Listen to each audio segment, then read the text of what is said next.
You want to just jump right into it or what? Yeah, man. Yeah. All right, dude. So the first question, always the biggest. Who are you, sir? Uh, I don't know, man. I think I'm much like everybody, like still trying to figure that out. And I think anyone who knows who they are, like, that seems to be such a thing that like self-realization is like the goal, and we look at all these people that think they know who they are and think they know who they are, but I don't think anyone ever really does. But I'd say today, because that's the best you can do is who are you today. Um, I'm a communicator. Like I love talking to people. That's why I'm glad you asked me to be on the podcast. I just love conversations. Like out of all the you know art that we've seen take shape through the internet, like podcasting really just I love it. I love that people not only sit down and have long form discussion together over complicated topics, but I love that people sit down and listen to it. No matter how many people that may be, I just love that. I love discussion. I think we've gotten so caught up in the quick little jabs and stuff that there could be on social media that we've missed this. We've missed long form discussion. So I think that's one thing that I'm good at. I think I'm a good speaker and I'm a good communicator. Um, but other than that, I don't know. Like some days I'm a musician, as you can see the drums and guitars behind me. Uh, some days I'm a forester. That's my career. Some days well, I guess every day I'm a father and a husband. But uh, I don't try to be a lot more than those things because I think that's where you can get lost in the sauce a little bit. Totally. Yeah, that's a very honest and insightful answer to the question, sir. I like that. It's like I don't know who I am. On Yeah. any given Sunday, it can be different. Yeah, totally. Yeah, the self is more like a process than a concrete object that is static and stays the same. And it's always seemingly shifting from thing to thing, maybe not rapidly, but over time, when you look back on your life in the last, like, 20 years, 30 years, and like, holy shit. Yeah. Like you're a fluid thing. Like you change, every day it's small, but Yeah. over time it's a big change. But for logistical reasons, what's your name and what do you do? Well, you said you're a forester, but what do you do on the internet? Well, so my I go by Jake or Rubin. If anyone's ever confused when they see me online, Rubin is my middle name. Okay. And when I moved from New York to Ohio half my life ago, I always wanted everyone to go call me Rubin. I wanted this other moment of like I'm a new person or whatever, a new identity, and it didn't take for whatever reason. So then when I started having an internet persona, I was like, well, now I'm going to have everyone call me Rubin. Yes. But You got it. That's yeah, awesome. uh, but it also helps for not having things maybe I don't want taken out of context, pulled up on internet searches and stuff like that. Um, but yeah, so Nice. Yeah, because that's a thing these days. oh, for sure. I'm so happy I didn't grow up with social media because I'd be fucked. you Oh know, yeah. the Oh, stuff that I used to say as a teenager and even as a young adult, and like nobody wants to hear that. Nobody yeah, wants to hear that. yeah. But tell me a little bit about your YouTube channel. Yeah. So well, so I had kind of an interesting past 5 years or so, um, where I worked for the government for 5 years, and that led me down a whole confusing rabbit hole of how I felt about uh, my place in the world and also the government's place in the world. And long story short, ended up um, quitting my job and becoming a stay-at-home dad for about 2 years. And I out of like that world of like either having no one to talk to other than my 4-year-old son or however old he was at the time, uh, and the moms at gymnastics class or whatever. Like I found myself not having anyone to talk to about the things that I wanted to talk about that didn't involve um, you know mainstream news stories or your political gripe of the day or the new redesign of the grocery store down the street, whatever, stuff moms at gymnastics class talk about. And I felt a real calling to start finding other people that talked about the things I used to talk about, when I was in high school or whatever, around a campfire with other weirdos and, on whatever, insert substance here. And I really fell into, like I said, the podcast groove and the YouTube stuff, and mainly talking about psychedelics, but other just I don't know if the term is esoteric, but just like other like abstract thoughts and conversations. And so I just I had done YouTube videos before. I had done like music gear uh, reviews, or I caught on for a little bit of a little bit of viral stuff with doing e-cigarette reviews on YouTube, and I knew that I had at least some sort of uh, charisma on camera that struck a chord with the YouTube crowd, and so I was like, well, hell, I'll make a new YouTube channel to talk about psychedelics and aliens and whatever. And so I started my channel. I had kind of like a mission statement, talking about um, what what intuition I had of like why we need to start having deeper conversations about more meaningful things, and that that will be helpful for um, at least some small segment of society going forward. And then I followed that up with a video talking about an experience I had on 5 grams of mushrooms. That was a very bizarre manifesting type experience. And then I kind of left it at that and went about the rest of my day doing whatever. And maybe like a couple weeks later, I got an email from someone that was like, hey, I was laughing my ass off at your video the other night while I was on mushrooms, and I also got to thank you. I never heard of the Flaming Lips, and they're like kind of a integral part of my first video I did. And he was like, I've been listening to them all night, and they're amazing. So at the very least, thank you for introducing me to this band. And I was like, I wrote back like, hey, wow, cool, thanks, man. I didn't think anyone would watch it. He's like, have you seen how many views it had? And at that time, I logged in and looked, and it had like 20,000 views or something like that. And I Holy was like, crap. oh, I know. I was like, holy shit, and so I was like, maybe I should keep this going. And it just kind of like organically grew from there. Of me telling stories and insights of my psychedelic philosophical mind, and getting other people to write me and tell me their stories and everything like that. And then eventually someone that had caught on contacted me and was like, hey, would you want to do a podcast? And so I started doing that. We did I don't know, 60 episodes maybe. I can't remember how many we did. We've kind of stopped for a while. It may start back up. I'm not real sure. As you saw with us trying to log into Zoom, my technical acumen is not where it should be. So mainly I relied on him to do all of the pre and post production, and I just poured a glass of whiskey and talked into the microphone. But Oh, I wish I had somebody like that in my life. You're lucky you had him. yeah. But we got a Discord server and did all the things, and over a couple years ended up gathering together a ragtag group of online friends that we talk rather frequently on Discord, and even some of us have met in real life, and I just went on a trip up to my land I still own in my hometown in New York.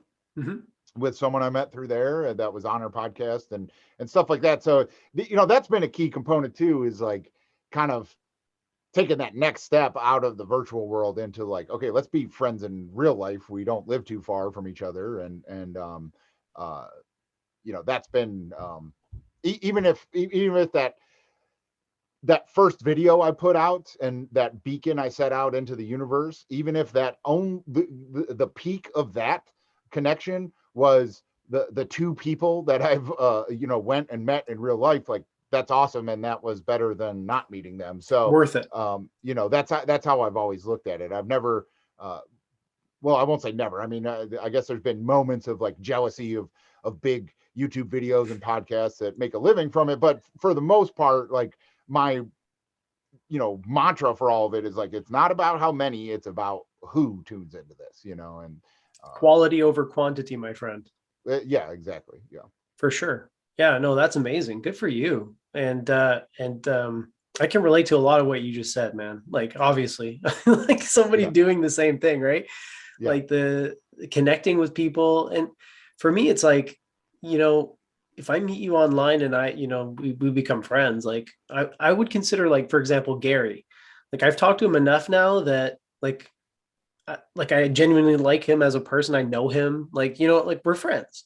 And Yeah. if I had the chance, I would love to like meet him in person and hang out. But even as it stands, with just like once a month, it's like I feel like we have this groove that we slip into, Yeah. and it's very comfortable and natural, and we have a good time, and it's, you know what I mean. So yeah, any amount of that you're putting out there in the world is such a blessing, dude, especially in Yeah. these divided and polarized times. Right. And even if you never, like I look at it like, even if I never meet half of those people in real life, I can still, in that 1 month or whatever, time period that we talk, like I can still have a deeper conversation and a deeper connection with them than I can my neighbor who I see mowing our lawns every day, and like that's what it was all about. That was the calling and the intuition I had to start making YouTube videos and podcasts and stuff. Yeah. So let me tell you the truth right now. I am torn. Part of me wants to go in this master of the question direction because I think that's a very interesting conversation. Another part of me wants to talk to you about, like, how did you get into psychedelics? What's it like being a father? Like I have like, I want to go down your life path, but I also want to hit this question. So what do you suggest? What do you think would be best for the podcast at this point? Well, I mean, honestly, I think they're both kind of tied together. I think uh I've always been someone that questions and goes against the mainstream. Like I've just been a counterculturist before I even knew what that term was. Yeah.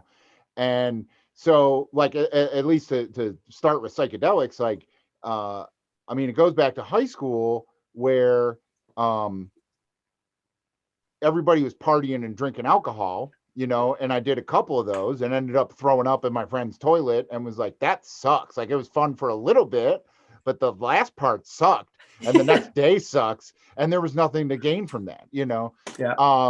But I liked the party atmosphere. And so that led me to, weed and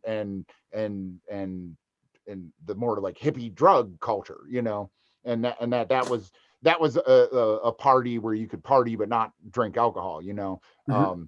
And I got over that fear of alcohol at some point though, but at least in high school, it was a time where LSD was like all over the place, Yeah. and so that just found its way to me, and it just ended up I was always the trippy guy talking about the stars and past lives and our you know intuition and collective oneness and stuff like that out by the fire while everyone else is hooting and hollering inside and being drunk. And that just led me to the people that were led or drawn out to the fire, like ended up being the people that I needed to have conversations with and stuff like that. And so my high school experience with psychedelics was very meaningful and very like uh yeah, just that universal oneness and connection, and like we were meant to be friends, like everything felt like that, you know. Yeah. And Would you say that was a and formative part of your youth? oh yeah, yeah, for sure, you know. Uh and specifically LSD, like mushrooms weren't really around. It was LSD was just everywhere when I was in high school. Um uh you know, I being a young teenager, you know, that felt I was invincible, like, you know, if anything like ecstasy or ketamine or anything else like came across its path, my path, I would do it, you know, and I would have those experiences. But really, like it was LSD was like Hmm. my thing, you know. And from there, you know, got into Timothy Leary and all the deep thinkers that were of the you know LSD soaked swinging 60s, whatever you want to call it. Yeah. And you know, from there I moved away um uh to go to college in Ohio, well, Kentucky actually, but you know, we're like Cincinnati's on the, you know, on the river, and it's kind of the tri-state area or whatever. And like because I was used to the counterculture, drug culture, or whatever. I fell into that, but I fell into the wrong crowd Hmm. and got into all sorts of other drugs, and it just kind of went south, and the party became about escape and not enhancement. Right. Um, and so from there, you know, eventually came to the realization I need, you know, like this party's going to get kind of old, and I need to like kind of get the rest of my life going here. And kind of even stop smoking weed. Like there was a period of my life where I was like, I got to get back on track. I had dropped out of college Hmm. and you know, was working crappy jobs and decided that, you know, if I ever want to start a family and meet someone that matters and stuff like this, like, you know, it's not going to be through the drug culture. And I kind of abandoned that whole scene. Um, and then fast forward to uh, being a parent who was doing the you know the 9 to 5 keeping everything together, paying bills thing, but also still in the background I wanted to have those thoughts and those realizations and those connections and everything that came with those psychedelic experiences uh of my teenage years. um and through okay, I remember I discovered Terrence McKenna through like Bill Hicks. Like I love stand-up comedy and Hmm. stuff like that. I listen to that a lot. And you know, he always talked about Terrence McKenna. And I was always like, who's this Terrence McKenna guy? You know, and then like discovered him through YouTube, and like Yeah. discovered the way he talked about psychedelics was the way I felt about it outside of the party aspect of it. And was like, okay, my partying days are over, but my existential thought and questioning aren't.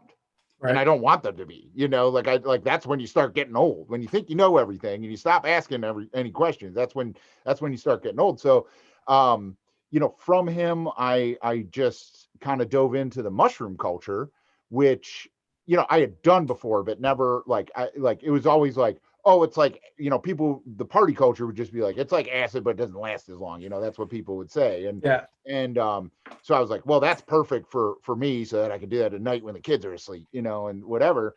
Um, and just kind of dove into that for a few years, but doing it, you know, in the silent darkness method, and not with anyone else, and not Mhm. with the party method. And it completely changed my view of like what these substances are and what our brain is capable of, and what, you know, the essence of our being really is. um and yeah, like I don't know, like that kind of led me towards everything that I've done since, you know, like it was a real another transformative moment later in life, Yeah. um that really found, you know, a lot of people find purpose in answers, and I find purpose in questions. Nice. And like, yeah, the solo mushroom experiences gave me the questions I felt like were worth answering, to where so many questions we have in modern society and in mainstream culture are questions that um I don't know, the answer doesn't really matter, you know. And so like yeah, so as far as the master of the question component, um it's just really helped me come in contact with my spiritual nature, um more than like, this is the answer, this is what your spirituality should be. You know, questioning that spirituality has helped reaffirm it for me. And so, were you religious in your youth? Was your family religious? Was there any kind of thread of that in your life, or even spiritual beyond some of those fireside sort of conversations that you described? You know, is there any of that in your background at all? So I was raised Jewish, but I was raised like very reformed Jewish. Like, actually, the temple I went to as a kid um, was started by like my parents and their friends. Like, we Hmm. didn't have a rabbi. Our Torah was like duct taped together from other Torahs, and like, I mean, it was a Yeah. very you know, most of the families were like, one person was Jewish and the other wasn't, and they Mhm. would go from church to synagogue and kind of raise kids in both, and stuff like that. You know, I can't think of anybody in my temple that ate kosher. Hmm. Um, you know, we sang, you know, like the songs in Hebrew, but it's not like anybody spoke Hebrew, you know, conversationally or anything like that. Yeah. Uh, but very culturally Jewish. Like, we would have, you know, temple get-togethers if there was like a Jewish play that was showing in Buffalo or something like that. Uh, you know, we would have a Jewish film screening at people's houses, and uh, um, you know, the food obviously very, very, very much a part of the culture. Yeah. I've seen every Seinfeld episode 500 times. You know, I mean, like Jewish culture is a big part of my upbringing, So but Jewish Jewish, culture and Jewish religion in your mind are distinct and separate. absolutely. You Yeah. know, that like, you know, if most non-Jews think of a Jew and like, what does a Jewish person look like to you? You know, it's the guy with the black hat and the curly you know, payas and a beard, and the talit, which is the little frilly things under their shirt, and stuff like that. And like, there was nobody like that in my Hmm. temple, and I didn't know any Jews like that, you know. Yeah. Um and and honestly, the dogma and the orthodoxy uh of Jews like that, like, they wouldn't even consider me Jewish, you know, Right. like, um, because I don't follow any of those laws. I don't eat kosher. I don't uh, respect the Sabbath. I don't, you know, like, all those things like, I just didn't grow up with it. It wasn't that I didn't believe it. It was just that wasn't part of my culture, Hmm. you know?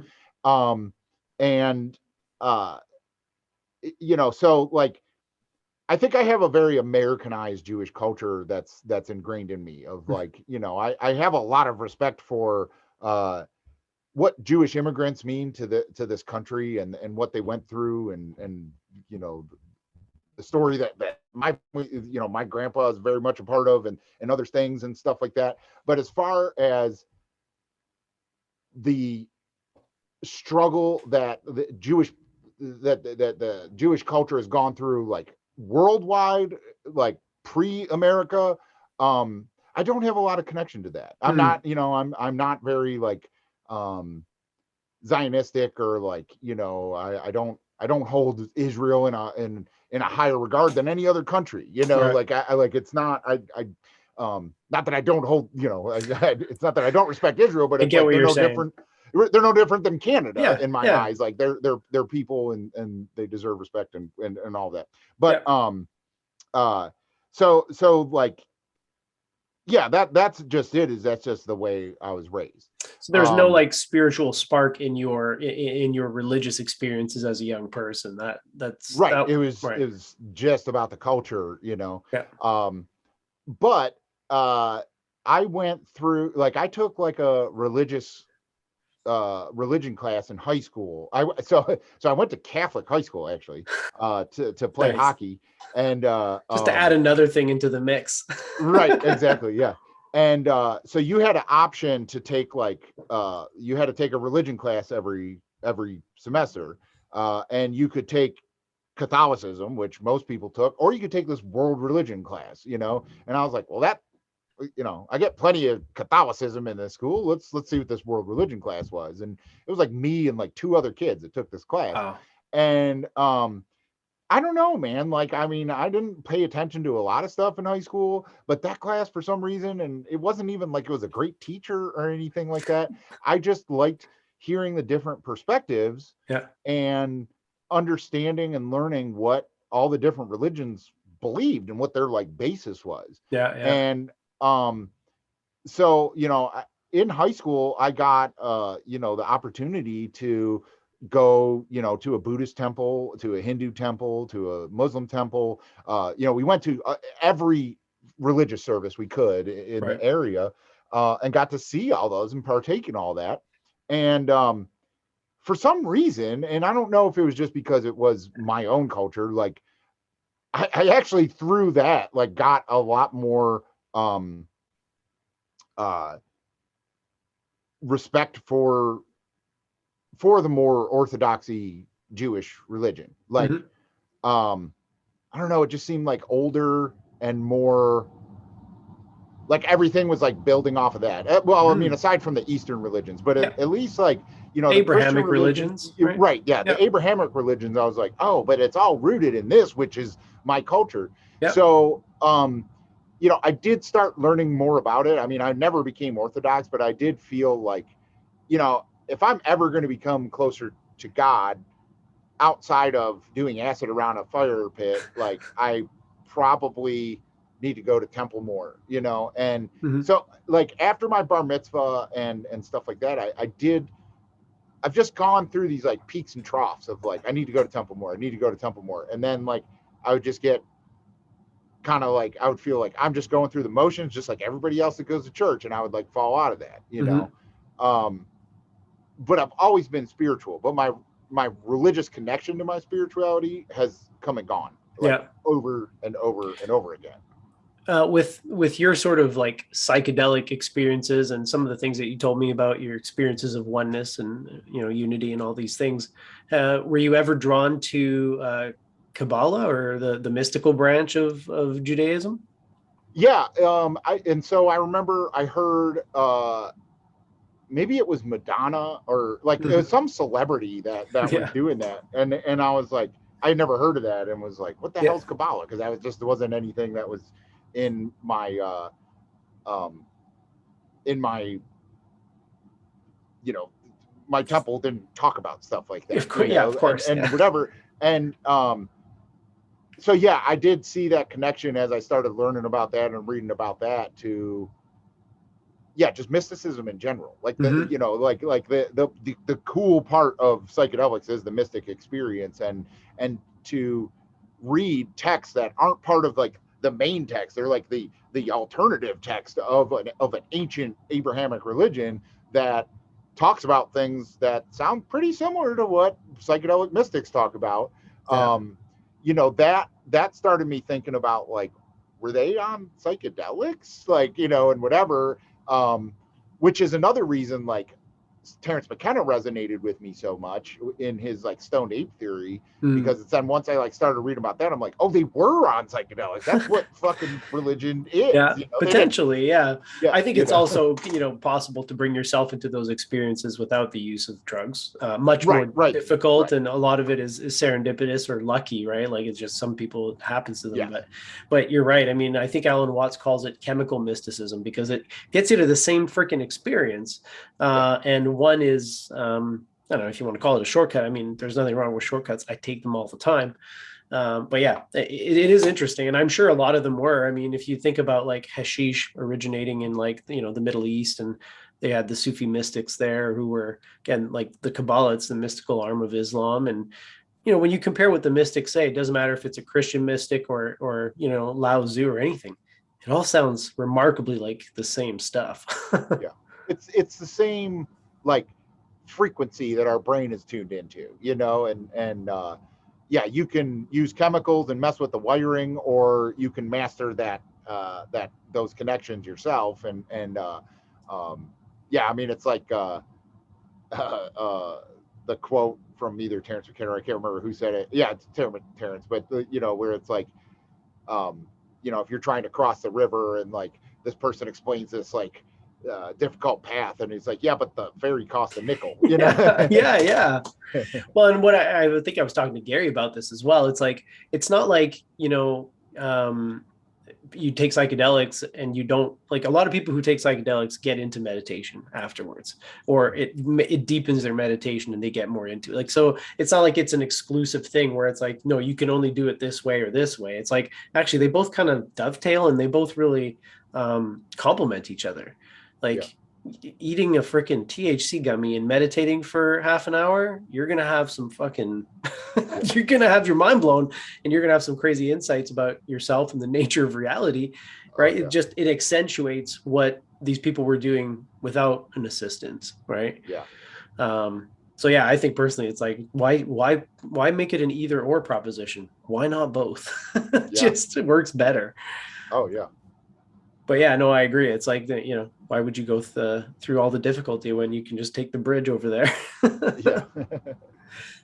So you talked about doing some like deep work, 5 dry grams in silent darkness, and you said that in those experiences, what you got that was the most beneficial were the right questions. Do you want to share some of those questions that kind of emerged in those experiences? Well, yeah, I mean, I actually, I think the biggest thing of doing deep work is the ego death experience. Mm-hmm.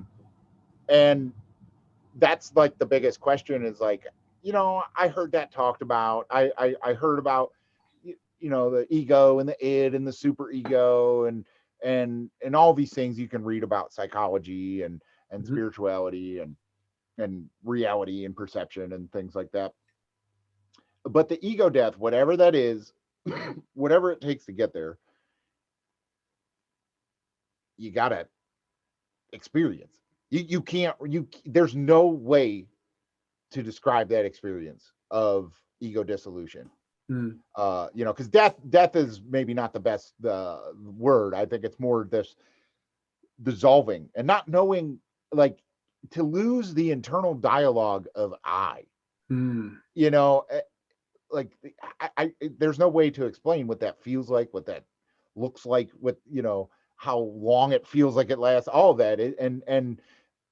So it created the questions of like, what is the fucking ego? Yeah. Why do we come back? Why can we eat this mushroom, have this experience that we can't explain, and then we come back and I was on a plane the next day going to Florida to go on a cruise. Like, and so it's like, why does that work that way? Yeah, yeah. And um and so the questions of the ego were most important because our society is built, you know, maybe not built, that implies that it was constructed on purpose, but our society creates a situation where everything is ego driven. Everybody is interested in numero uno and number one, That's the current and paradigm for sure. right. And we all know the world works best when we work together and when we, help each other out. And in times of dire need for society, we do. Mm-hmm. But 99% of the time, everybody is out for themselves. Yeah. And that's so ego driven. And that part of me never came back from any ego death I've ever had. Like, well, not never. I became more aware of when I'm being ego driven. Yeah. And can check myself, and Yeah. be like, okay, it's not about me here, like that thing. And a lot of people, they just don't have that ability to say, okay, it's not about me, like it's very hard for people to check themselves like that. And Well, because first of all, you have to be aware that you think it's about you, and that doesn't even happen in most cases, right? So what you're describing is awesome because you have the awareness. Yeah. And that's all you can hope for in my experience. It's never going to be a perfect process, but as long as you can be aware throughout it all, you're in good hands. Yeah. So, just questioning what the ego is and what control it has over me, and what I can do to limit it, what I can do to maintain awareness of it. Um, you know, the other big question is like, and you don't even need an ego death experience to experience this with psychedelics, but the moments of eternity is what I would call them, to where like you get so lost in a thought. And I've had this with meditation too. Like it's not just psychedelics, to where you get so lost in a feeling or an emotion or a thought train, or a vision or whatever, that it literally feels like eternity. And Yeah. by the time you snap out of it, whatever you want to call it, you're like, holy shit, how long was that? And then, if you can comprehend what a clock is or whatever, you can be like, that was 15 minutes. Are you fucking kidding me? Where it's like, that felt like forever. Like I had a moment on one 5-gram trip where I lived an entire lifetime with my friend who had died of a heroin overdose like a year previously, with him as my neighbor. Wow. Like, yeah. And like, and then like I snapped out of it, and I went like to the bathroom to like splash water on my face, and like I looked in the mirror, and like he was in the mirror and said, "You took too much, Jack." It's like stuff like that.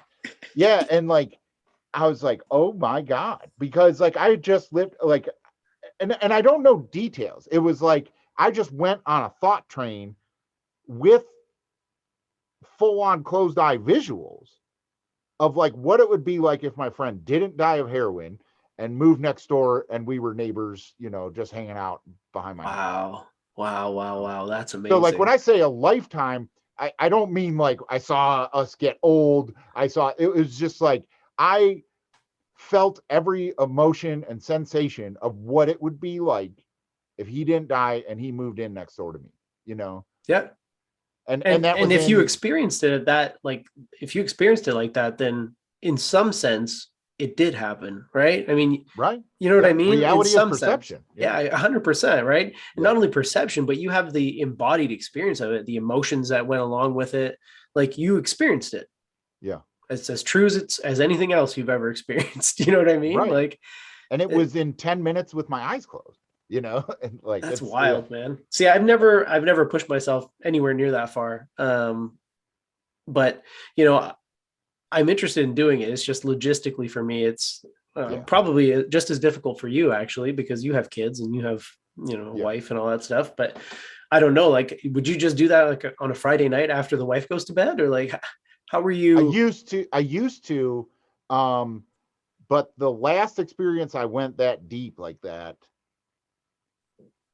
it's too hard that I couldn't now. Like I realize how reckless it was. So like, I can tell part of the story. So I had the house to myself when I did that. The Right. last time I did that deep, I had the Okay. house to myself. I see. Yeah. Now I did have to leave the next day because we were going, like I said, on a cruise, but my family drove down there and I was going to fly and meet them. Got it. And so after having this mind-blowing night where, I mean, at one point it was so intense that like I almost went outside into the street in front of my house, like crying for help. Like it was like that. It was that Oh, challenging, yeah. White you know. knuckles. Yeah. And there was enough of me that was there that was like, that's a bad idea, dude. Yeah. Like Yeah. You're don't going to do be all that. right. Just hang Right? on. Yeah, and Hang on. yeah. Um, I mean, I was like trying to like call friends that would understand, but I couldn't figure. I knew like this thing, you could reach people with it, but I didn't know how and I didn't know why. Completely foreign And object. yeah, and it was like I'm looking at the back of it, like I don't know, and So can and I ask and how much did you do for that experience? Just out of curiosity. 5 grams. Yeah. Oh yeah. That's all. I mean, that'll take you there. Hey, for sure. Yeah. Oh Yeah. yeah. Yeah. And it's with smoking weed, like right at the come up. Like that's a thing that Terrence McKenna talks about that I Yes. honestly don't You would, recommend until you've done it, because like that throws you for a whole nother loop. I does mean, it it's just, really? It doesn't bring you oh down at yeah. all? No. It makes everything way more weird and confusing. And Wow. like some people swear by it. I'm not saying like don't do it. It's just that like it's a whole nother level. It's not. They become two different drugs, and the synergy is I crazy. see. It's And interesting that you say that because I think psilocybin and MDMA all together also form a totally different experience. Like that's like neither. You know what I oh mean? yeah. No, I've It's done that. Yeah, yeah, yeah.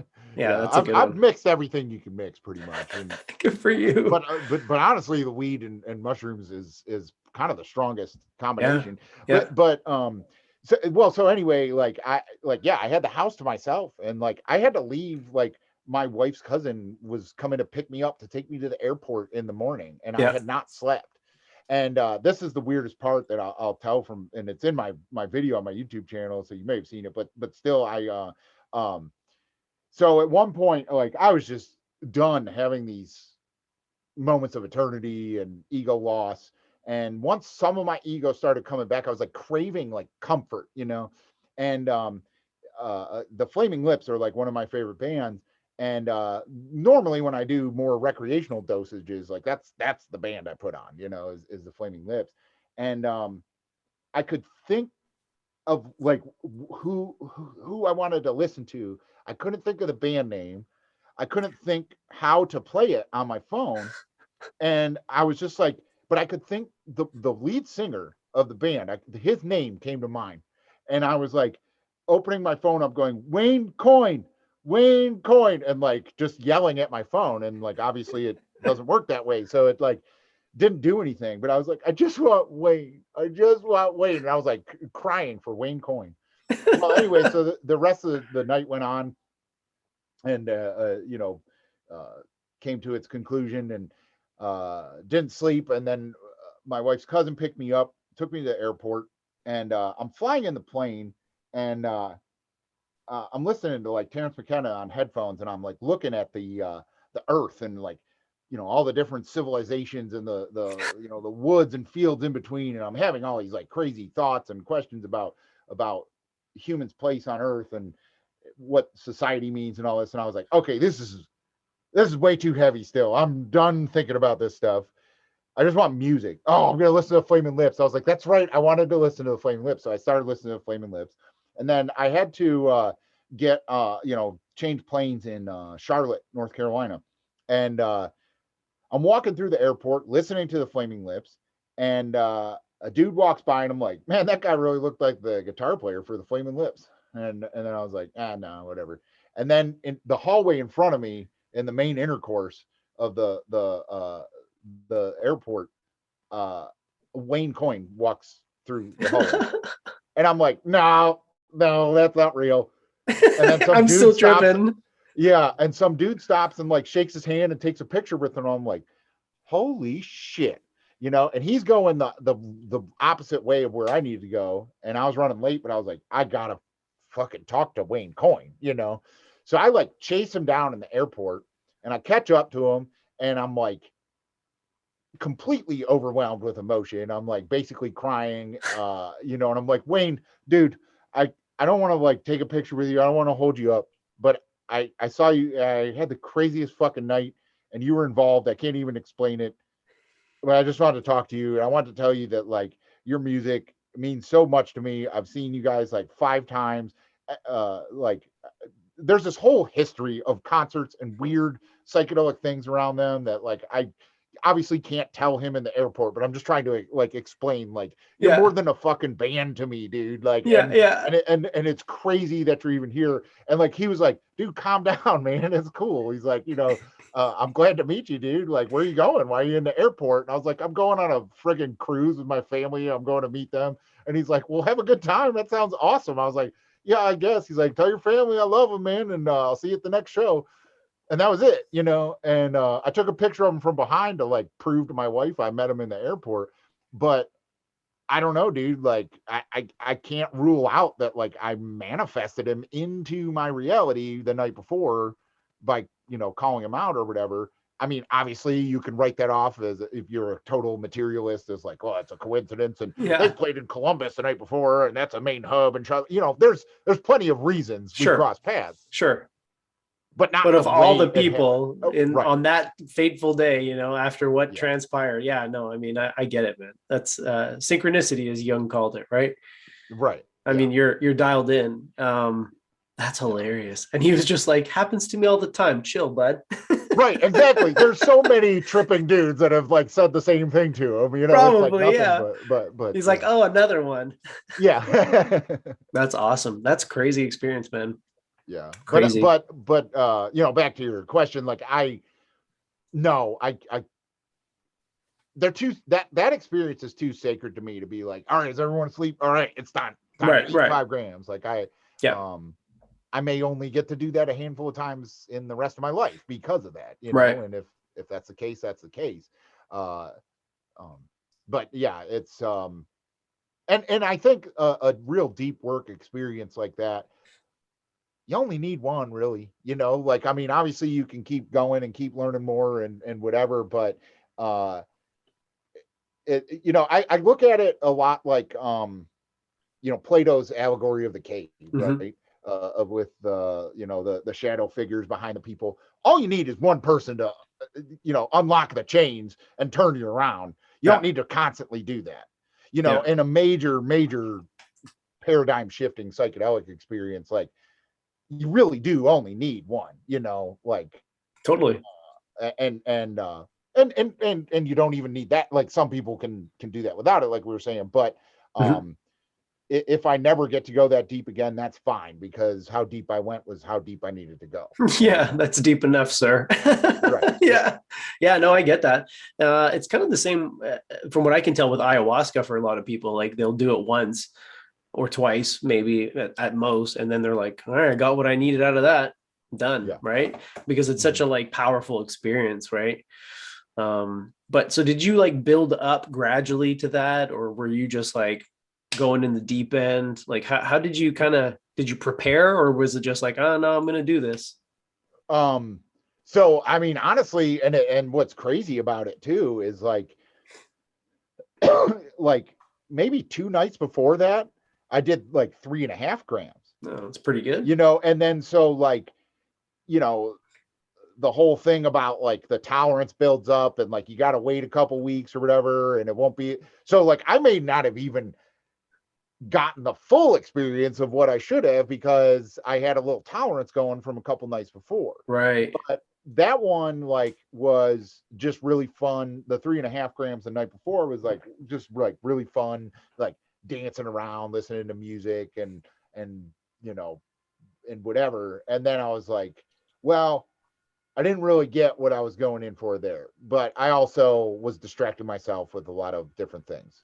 Right. And so the silent darkness kind of thing was like, I got to do that and uh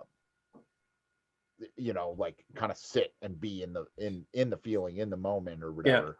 Um and so yeah, I mean, as far as like building up and preparing, like I didn't really fast. I know a lot of people will like abstain from like alcohol, caffeine, tobacco, red meat, like there's all these like dietary things that people Yeah. do. And I've never really done that for a Yeah. psychedelic experience. So I can't say it doesn't do anything. Um, You've gotten but results without doing that stuff though at the end of the day, right? right. But maybe, some of the deeper experiences I've had were difficult at times. And maybe that's because I didn't do those things. I don't know. I don't, Yeah. Who knows? I Yeah. don't, I don't have the control part of the experience down, Yeah. um, Well, I think the whole point of psychedelics is you have to let go and release control. I mean, yeah, because if you try to control a psychedelic experience, it's going to be a bad time. right. Right. But it's hard to Yeah. do. I mean, just because you know that going in doesn't mean it's going to be easy. Right. Yeah. Right. Um, yeah, no, that's wild, man. So have you ever had any, um, not well, obviously not psychedelic, but have you ever had any like kind of mystical experiences without psychedelics before or since, or has it been mostly through the use of psychedelics that you've really achieved some of those depths and those paradigm shifts? Um, I wouldn't say before psychedelics, but definitely without them. Yeah. Uh, like, well, so I mean, I don't know. This may not be technically a mystical experience, but uh, a really pivotal point in my life was like towards the end of my career working for the government, I worked for like a USDA project on an invasive beetle thing. And it was really good for my life. I met a group of friends that are lifelong friends and great people. I was supposed to be there. I was supposed to meet these people. I Mhm. was supposed to have this experience. I was supposed to work for the government, but it had ran its course after 5 years. And I was already feeling that. Um, I um, had uh, like just a lot of things coming together that were telling me like time to move on from this job.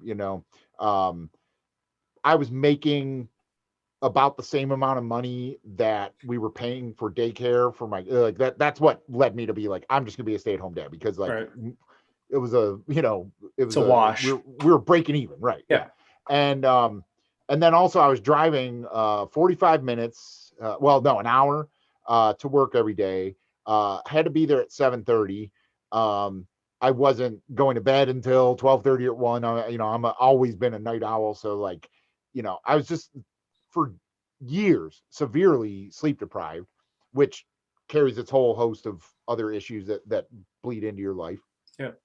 Um, but this one day, I was leaving for work.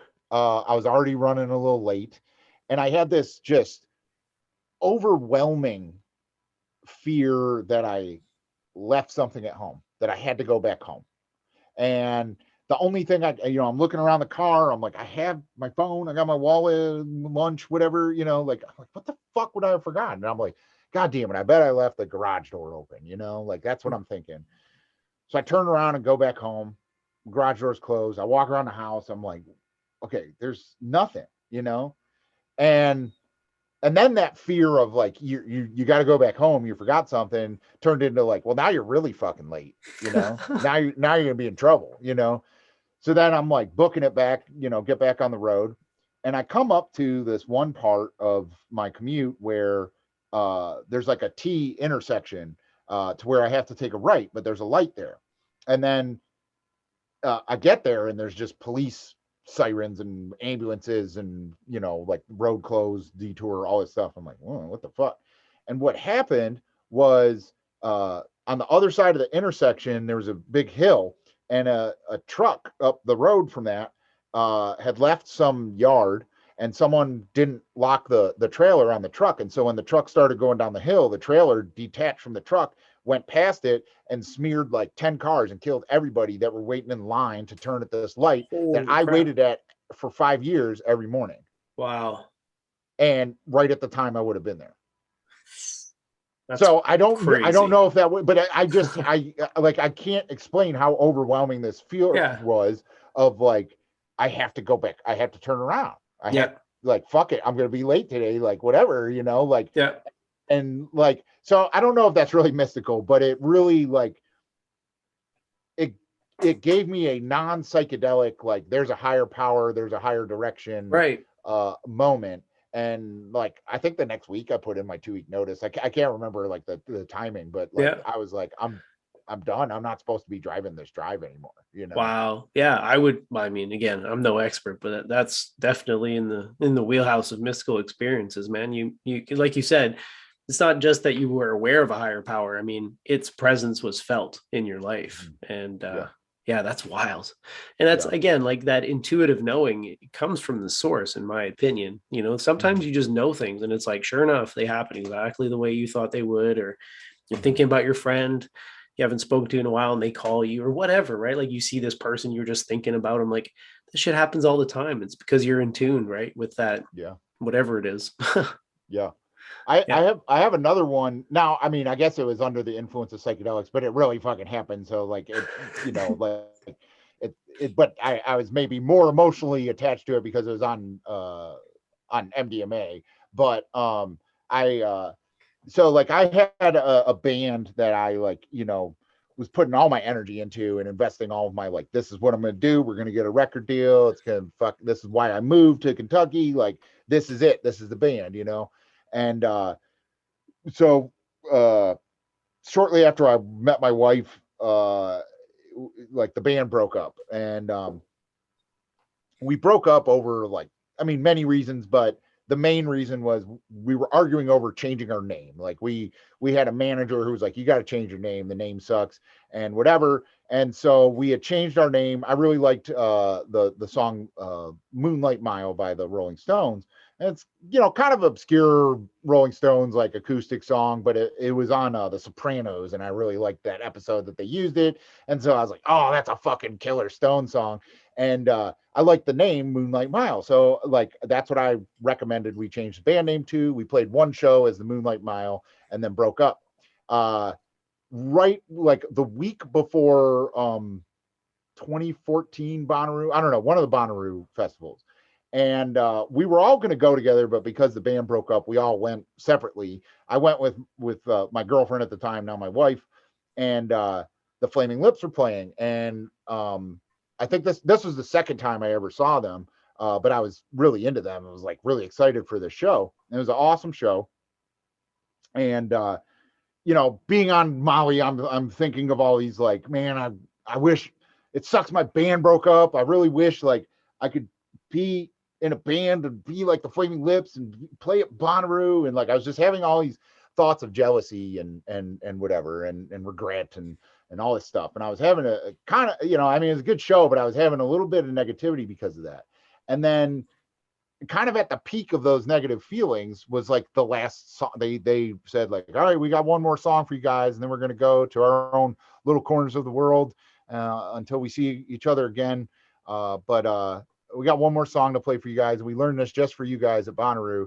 And they played the fucking Moonlight Mile by the Rolling Stones that they've never played before. Like That's wild. And they did learn it for that show that I was at. And like, there's so many other people that were at that show that probably had this moment of like, that was my grandpa's favorite song and he died last week. You know, I like, again, I'm not so egotistical to think that like whatever, but like that's a mystical experience to me. Like I may be misunderstanding the term, but it shows to me like there's a connection. You're in the right place at the right time. Everything's going to be okay. Yeah, man. And whether that's God telling us that, whether that's the universe telling us that, whether that's our ancestors telling us that, whether that's our higher self or us from a past life and we're just doing this over and over. It doesn't matter. Whatever you want to think is doing that. Something's doing all the above. Yeah, exactly. Yeah, for sure. Yeah. No, I get. So, that's wild. So I take that as a mystical experience. But I think, you know, I would agree with you, sir. I don't think you're wrong in calling it that. I'm sure a lot of scholars would disagree, but I'm not one of those people. I mean, basically, to me, the mystical experience is some experience of the underlying, like fun, like reality of things, right? Like we live in the world of appearances. Anytime you break through that veil and you experience what's on the other side, even if you just dip your toe in, that's a mystical experience. You just experienced it, right? Yeah. You might not have dived in, you know, and plunged into the depths of it, but it doesn't matter. You're aware now that there is something beyond what this, you know, the seemingly separate world, you know, the world of separate things that are disconnected. And, you know, I'm me and you're you. And it's like, there's something beneath the surface of that appearance. And it's you and me and everything. And it's like, you know, you can experience any sample of that. To me, that's it. But again, like I said, I'm not a scholar and I don't really care for academic definitions or anything like that. It's just a practical thing, right? Yeah, man, that's pretty sweet. I got so many more questions to ask you, but I just wish we could keep going. One question I did want to ask you about actually is integration, because I mean you've done a lot of psychedelic work, and I don't know what your thoughts are on integration, whether you have a specific method or, you know, group of methods that you use, but is that something that factors into your psychedelic experiences? Oh, absolutely. You know, and I think like that's, you know, there's a lot of like God complex that comes from like heavy psychedelic users. And I often find with those people that they're the kind of people that do psychedelics every weekend, you know, and then they're like, you know, I've seen comments on like my 5-gram trip report where like people are like, oh yeah, try 10 grams, you know, blah, blah, blah. Or whatever, you know, there's a lot of like poo-pooing of people's experiences and stuff like that. Sure. And to me, those are people that haven't integrated it. And so what I take integration to be is like, you don't stay high. Like, unless you keep taking it every weekend, or you keep, like that's the only way to do that. And there's, like we were saying, that tolerance that builds up, that like you can't even really do that. So Yeah. like there's a reason that, and whether it's psychedelics or through meditation and stuff like that, like you come out of that state. But if you just go back to what you were doing before, and you go back to being unhappy, you go back to being depressed, you go back to being anxious, you go back to being hateful, you go back to just being an asshole, uh, you never integrated what you went to that state and experience, Right. You didn't bring And so anything back with you. right. And so the integration is, like I was saying about like being able to catch myself being too ego driven. Like that's because I've integrated that feeling into my normal base level Yeah. reality, Yeah. Yeah. consensus reality. Yep. Um, like I've noticed this year, like I've had a couple mushroom trips where now I didn't take the highest dosages, like 2.5 grams or whatever. Um, but both experiences, like I was kind of anxious about it, like, oh man, after all the like base level anxiety we have with like pandemic stuff and stuff like Hmm. that, I don't know how this trip's going to go. This could go south. I could get real worried. And both of them, like, I mean, I obviously was high. I obviously had a tripping experience, but I was like, wow, I kind of have this outlook and this mentality like all the time. Like it Mm. was really an affirmation of like, I really have, I'm not lying to myself about um, Right. being, less ego driven and more empathetic and live more in the moment is the biggest thing. Um, I do let things go a lot easier, and I do, I don't hang on to everything. I don't take everything personally. Yeah. All of those things, those are things I've brought back and integrated into my life from psychedelic experiences that, um, yeah, my trips this year have been like affirmation of that. Like, not that Nice. I don't need psychedelics anymore, but it's like, okay, I've kind of got this level down, like Yeah. this stuff is part of who I am. Yeah. Yeah. Yeah. That's awesome. Yeah. I've had similar experiences. For me, cannabis has been the most, in terms of like integrating valuable things. Like I get a lot of insights from cannabis, and yeah, the ones that I brought back and integrated, they stay with you when you're sober, which is like, that's the crazy part to me. I didn't realize, as a young Mhm. guy, I didn't view cannabis as having any real medicinal purpose or value, or psychologically, I didn't think Yeah, anything of it. But when I revisited it as like an adult, it was like, holy shit, yeah. stuff is valuable. And Oh yeah, yeah. yeah, it's pretty wild. um yeah, super interesting. Yeah, I talked to Gary about those psychedelic tourists as well, and I think that's what it comes down to, is people who use it to escape, right? You said escape or enhance, right? The people who use it to escape, they're just going to visit, and then they come home and like nothing happened.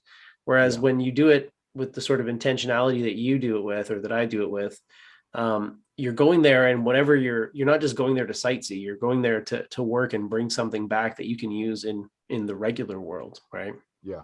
Yeah. Yeah. Yeah. Well, and I mean, like I said about the God complex, there's like the people that use it not even to escape, but to feel special, feel better Bragging than, rights. Yeah. and right. And it's like that's not what that space is about, It's like like ring, ring, ring, ego calling. Like that's right, exactly, the ego has and basically taken over and hijacked the psychedelic experience and made it like an ornamentation or a trophy for itself. Like, oh, I've done 6 ayahuasca trips. I've done 12, like, yeah, yeah.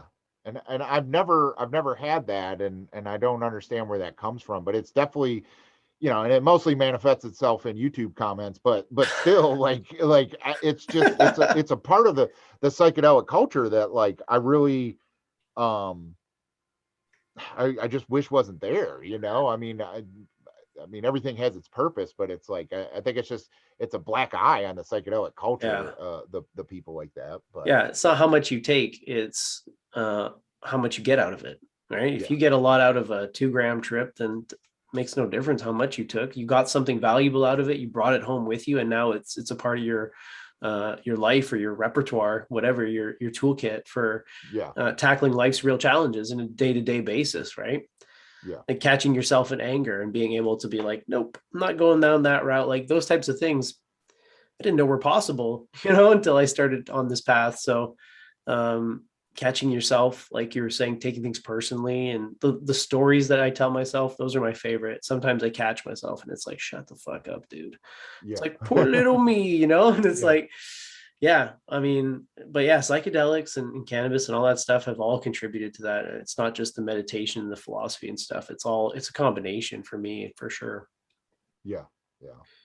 Well, it's been great chatting with you, my man. No, yeah, And awesome. I'd like to do it again because, like I said, I've got lots more questions for you and lots of topics that I'd like to chat with you about. But I think now that the audience knows you, the next time we don't have to go through the life story, we can just get right into the meaty, juicy stuff. Yeah, yeah, for sure. Yeah. Cool, man. Well, I really enjoyed chatting with you, and well, like I said, we'll be in touch soon. All right, man. Cool. Cheers. Have a good night. All right, you too.